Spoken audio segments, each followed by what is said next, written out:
The self-destruct sequence has been activated. Repeat, the self-destruct sequence has been activated. This sequence may not be aborted. All employees proceed to the emergency car at the bottom platform. Okay, we lit it just like a fuse, so no need to pick and choose. Welcome to 2020, where we do more than interviews. The hottest be coming through, jumping knowledge on all of you. Get a peek at the front of you with the truth that they offer you. Yeah, hands up, we doing it for the culture. To give artists and businesses more exposure. Keeping it real and stay solid just like a boulder. It's about to go all the way down, can't get no lower. Chasing my dreams, know that they get no slower. But if I stay running, I promise they getting closer. Moreover, success my older. And if you're sleeping on me, I'm waking them up like Folgers. I told you, coming from the land with the tide roll. Well, we'll be on a whole different vibe though. We like to ride slow and keep our windows tinted so you really can see us like Stevie Wonder waking up with his eyes closed. Yeah, got the kind of flow that rock the boat. On my 16s of pounds of dope. And if you figure you can hang with me on the mic, then grab some rope. Matter of fact, better grab some hope while you at it. We keep it live, it's time to tune in. Turn up the sound on what you're using. It goes so hard, I think it's bruising. The show is 2020, no need to zoom in. Yeah. Hey, what's up? It's your boy, Sirr, of the 2020 Podcast, LLC. Please say the LLC. Worked hard for that. But today we got another episode of A Business Minute. I'm here with Reggie Bell of It's BookedKeeping, LLC. How's it going, bro? It's going great, bro. I appreciate you for having me on the show this afternoon. Hey, man, listen, it was my pleasure. My pleasure. To give some background, Reggie and I go back to our college days. He's my big brother, put it like that. Shout out to Phi Beta Sigma Incorporated. Shout out to Alpha Sigma Alpha chapter. Much love by way of Gamma Epsilon. You know, we could talk history forever. But today, we're here to discuss your business. So, Reggie, if anybody wanted to know what It's Bookkeeping was, could you explain what it is? Yes, so It's BookedKeeping is a bookkeeping firm, is what we specialize in for small businesses. A lot of areas that we found that small businesses were struggling, we're just making sure the numbers are straight. You can't apply for a loan, you can't get certain grants, things of that nature if your numbers are not straight, because they are going to want to see your numbers. They're going to want to see your profit and loss statement. They're going to want to see your balance sheets. Some would even want to see your statement of cash flows. And so those three alone, a lot of companies don't even, or a lot of small businesses don't even understand the importance of them.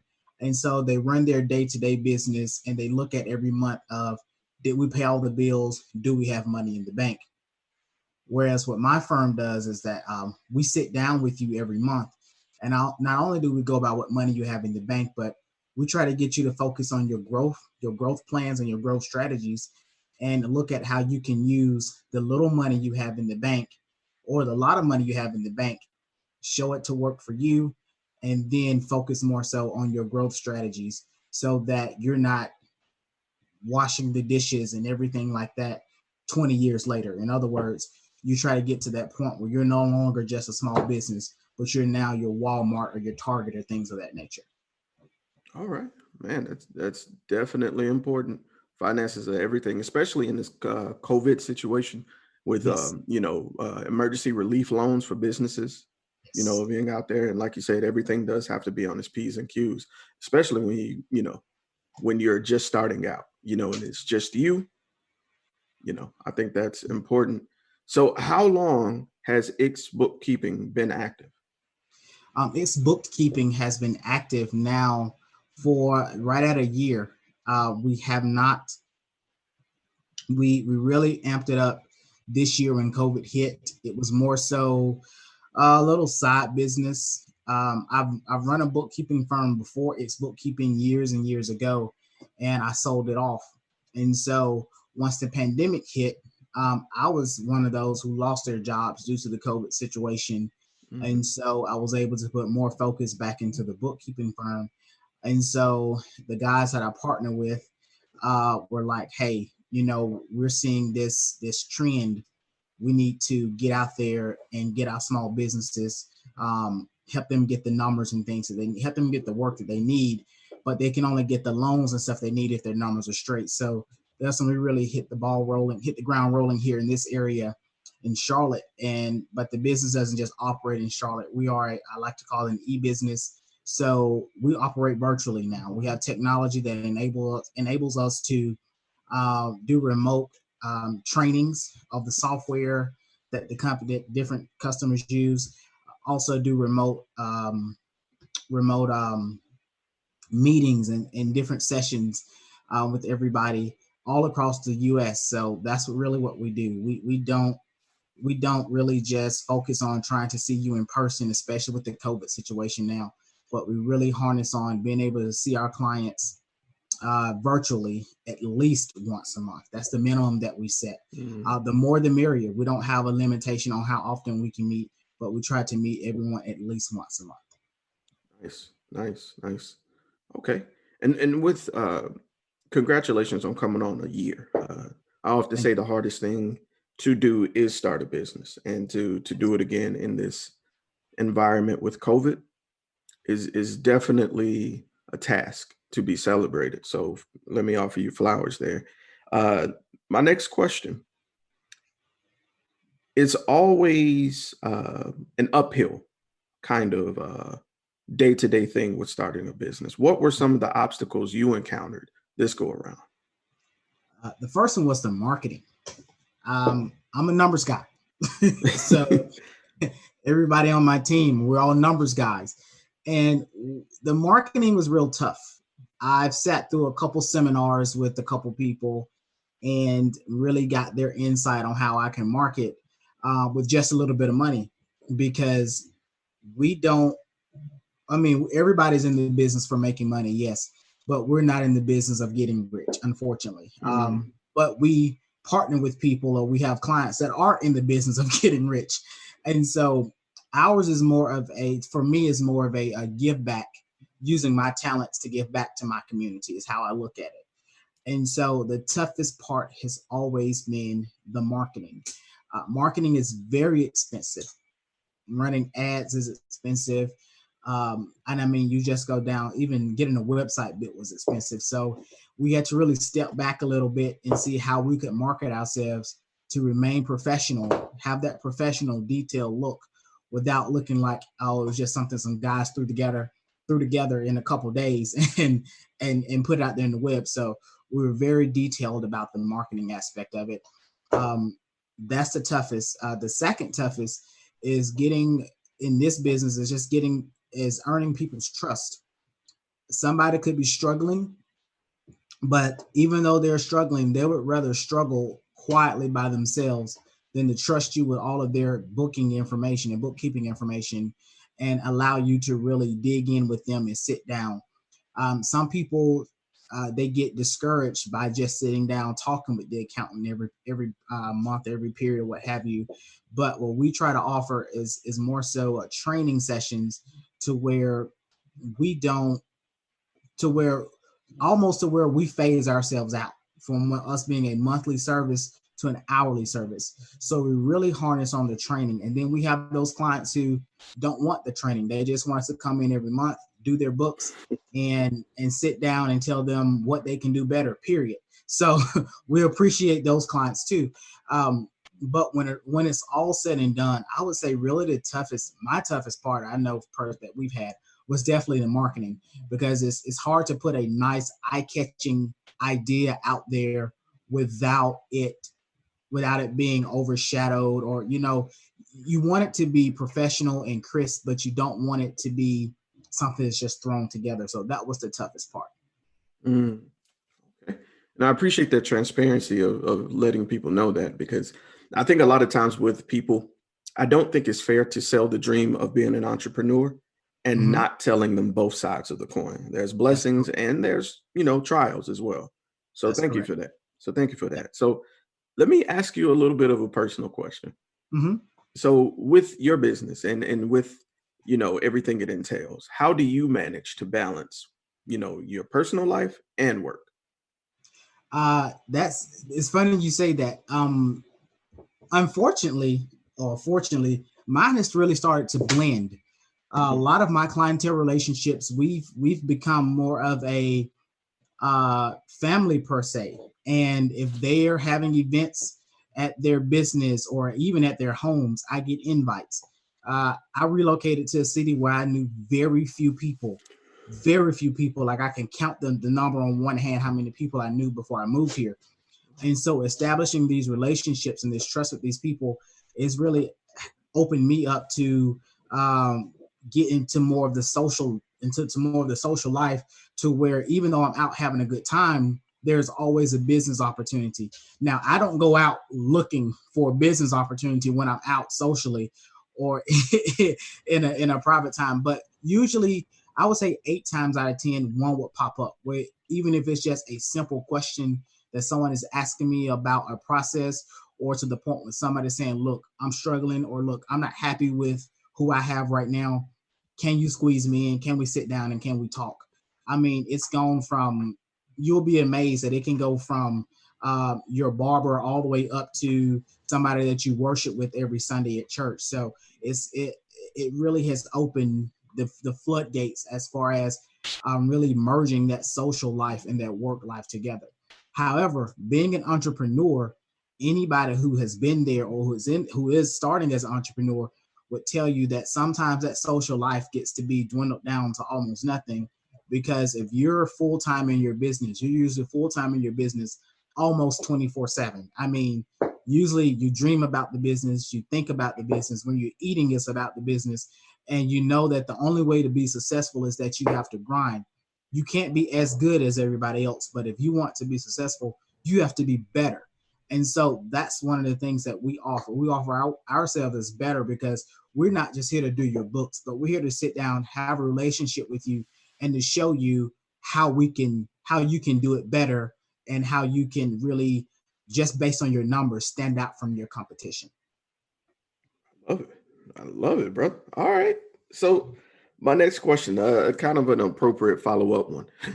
With coming this far, usually there's those moments, especially when your social life is dwindled. Sometimes you can get in the mindset of, oh, I have to do this, this, and this.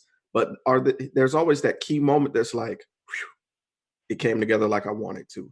What was your most memorable moment so far?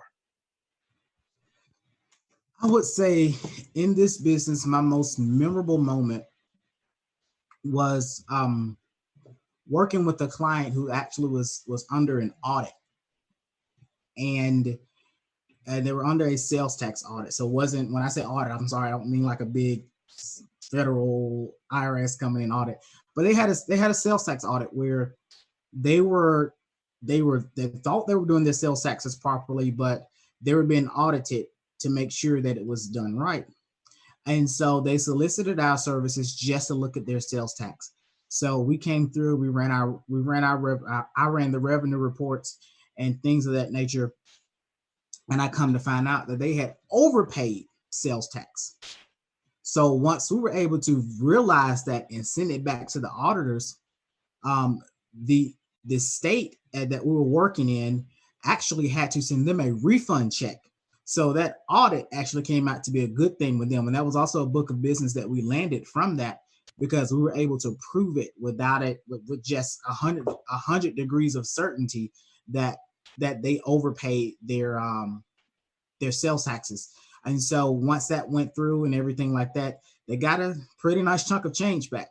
We were very appreciative of that. So I think that the only thing that really was rushing with us was that by the time they approached us, they had about a week left, and we had to go back a year and a half worth of numbers. So that was one of those where I was glad that I had that free time to do it, and I didn't have a full-time job to go to plus this. So that's where that good thing I don't have a big social calendar really helped out. Man, wow. That's incredible. That's incredible to be a part of something like that with that little of time. Yes. Your work speaks for yourself in Mm-hmm. situations. You make time for the things that you want. And when your quality is impeccable and you get situations like that, that's amazing. So kudos. And I'm pretty Thank you. sure they were excited too. Oh yeah, they were very excited. All right. So my next question, and like I said, there's always a duality with my interviews. I like to Mm-hmm. visit both sides. Was there at any point up to through this last year, did you ever feel like you wouldn't be successful in this particular business? And if so, who or what changed your mind? Oh man, I would say right after I lost my full time job, which was April of this year.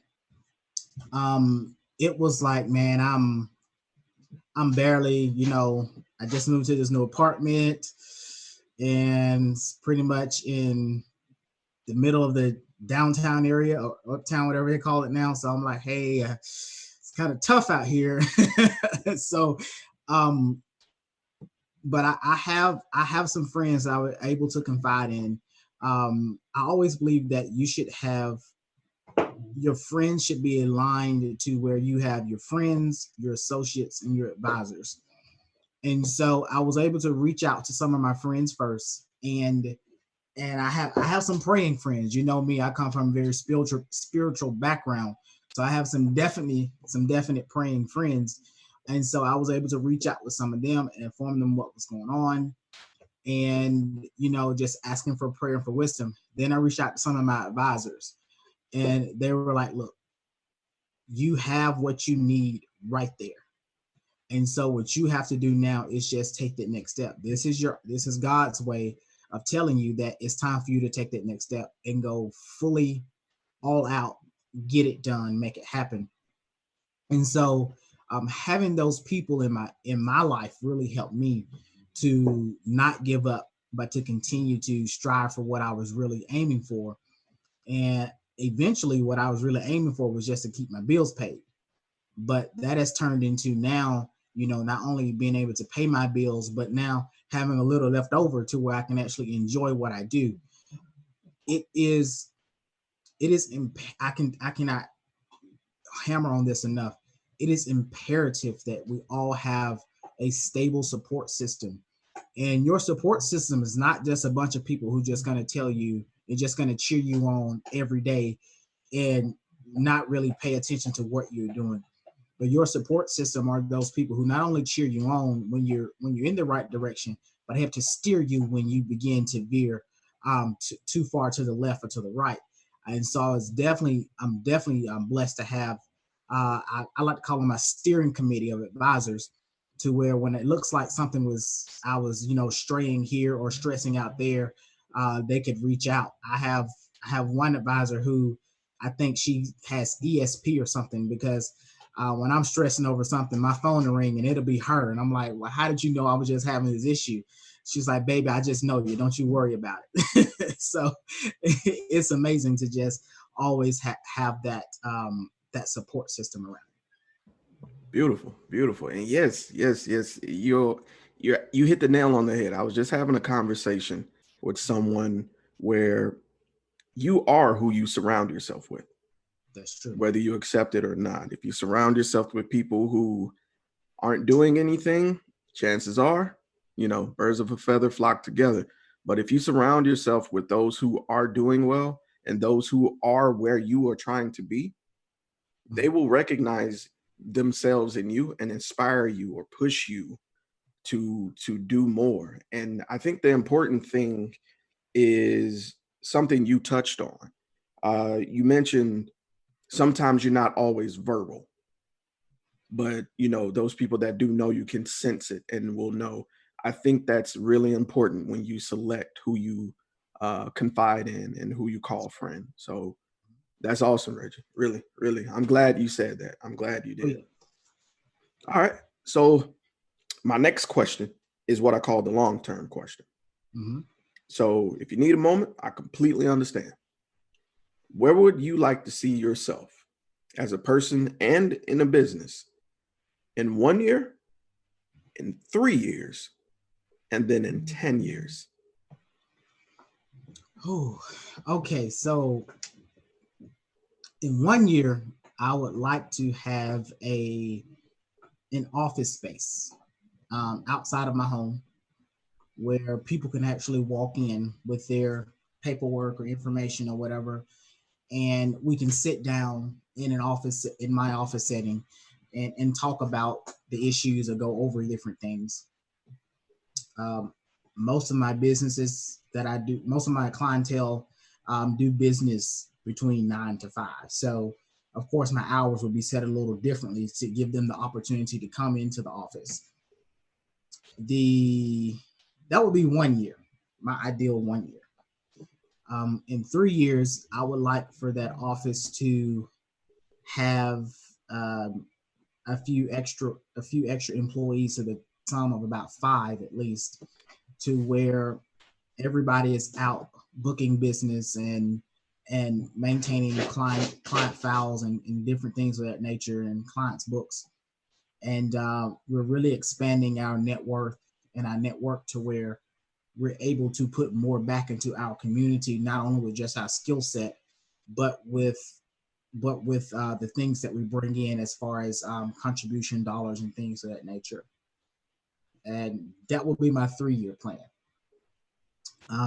10 years, I don't want to say I would like to sell the business to like an Amazon or something, but I would say in 10 years, I would like to have a nexus or a physical presence in at least 3 different states, to where we have our brand physically in 3 different states, and we are able to move out and branch out from what we started doing at the 3-year plan, being in our community, to being in these 3 different states in our community.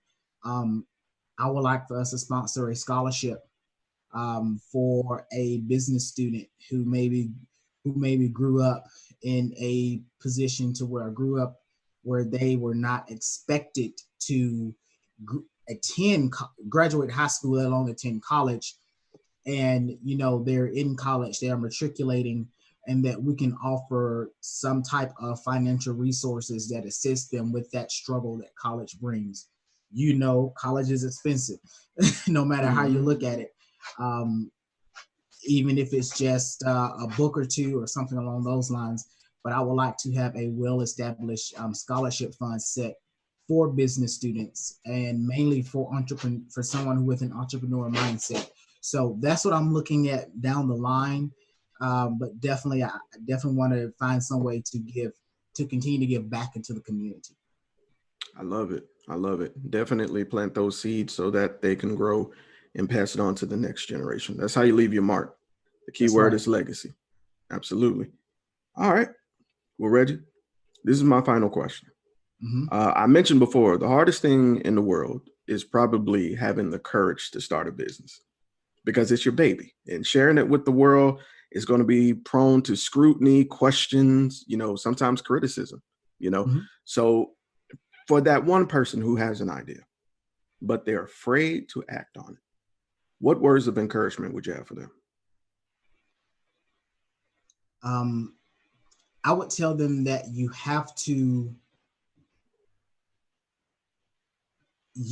I would say you would really have to find a way to dig in, find within yourself that little voice that's in you. You really have to give that voice a microphone, because that little voice that's in you is your inner drive.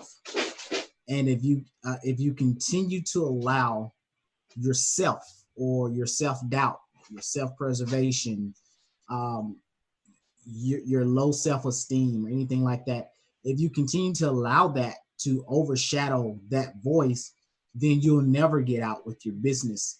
So I always would tell somebody, listen to that inner voice. What the inner voice is trying to get you to do, take the risk. Because the only way that risk does not bring a return is if you don't take it.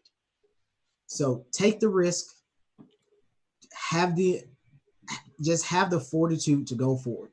I always tell people, now when you jump out there, don't jump without a backup plan. In other words, if you have a full-time job and you're looking to start a business, find some way to slow start into that business. Don't just walk away from your job and say, okay, I got this business, I'm going to do it, it's going to be great. Is it going to be great? Possibly. It can be as great as you allow it to be. However, you have to remember that you're still going to have rent or a mortgage or some kind of bills to pay. And so if your full-time job is doing that, then anybody who's starting a business you got to say, hey, I'm just going to not sleep an additional 2 or 3 hours a night or 1 hour a night and use that time to focus on the business planning and the business resources that I need, so that when I can go out full time, I'm all set. I'm not coming out worried about how I'm going to keep my lights on. So it's really good to just listen to that inner voice and don't overshadow it with doubt. That is. Reggie, I appreciate you taking time out of your day to do this interview, especially on my platform. You know, like I said, we go back. So when I reached out to you, believe it or not, I actually had my fingers crossed. I'm superstitious. But if anybody wants to get in contact with you, whether it be about bookkeeping or just general questions about business, how could they get in contact with you? Well, our website is itsbookedkeeping.com. That's ITS, booked as in past tense, BOOKED, keeping.com. And we call it that because it's a play on words. It's booked. We keep the hassle in the past. So don't worry about the reports and stuff. We got you covered. And then they can also reach me at Reggie at itsbookedkeeping.com. So www.itsbookkeeping.com or Reggie at itsbookkeeping.com. And we're always, I've got this phone on me, so my emails come to my phone and different things of that nature. So we're always able to reach out. And if I don't respond, then one of my partners will. That is. Again, Reggie, you've been spectacular, brother. I'm always glad to highlight my brothers and just anyone in general who's pursuing a dream, you know. So you're an inspiration to me. I told you that earlier in the message. You were an integral part, you know what I'm saying, of my days back then. And so it was my pleasure to do this for you, brother. Thank you, brother. I greatly appreciate it. And I wish you nothing but blessing and success on your podcast out here. Now, when you make it real big, and then I got to go through a secretary to schedule, just let them know that, just give me a code word or something that I can use. I can get on through. Bet. Just say go, mom. She'll know what it means. You know. Gotcha. All right. So that being said, this has been Sirr, the 2020 Podcast LLC. And yes, you know to say the LLC. And we are out.